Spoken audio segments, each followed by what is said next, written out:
На торжественном собрании, приуроченном ко Дню башкирского языка, собрались представители всех детских садов города, заведующие, преподаватели, воспитатели. Для подведения итогов и награждения были приглашены гости из Управления образования, Всемирного Курултая Башкир, Краеведческого музея и из архивного отдела Сибая.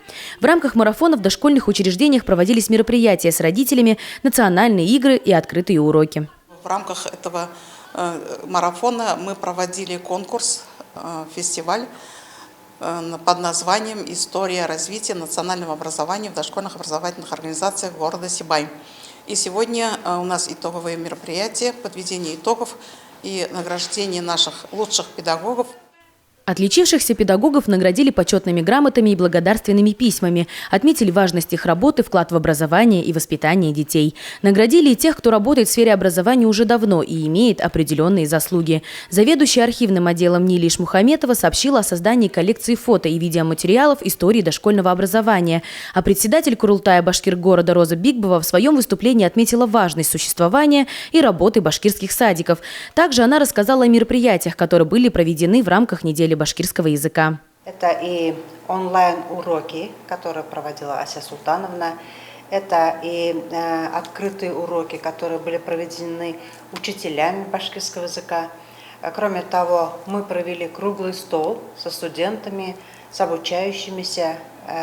И вот сегодня мы также в рамках обобщения недели башкирского языка проводим ряд мероприятий, в том числе вот сегодня подводим итоги конкурса видеороликов, которые организовали в детских садах. Очень хорошее мероприятие.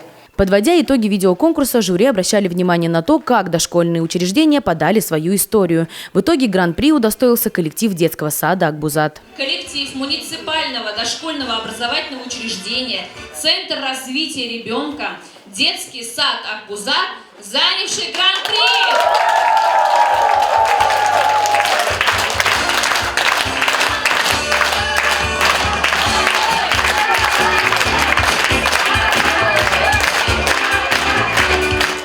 Вечер сопровождался концертными номерами бывших воспитанников детских садов, а коллектив детского сада «Акбузат» приготовил сюрприз для всех.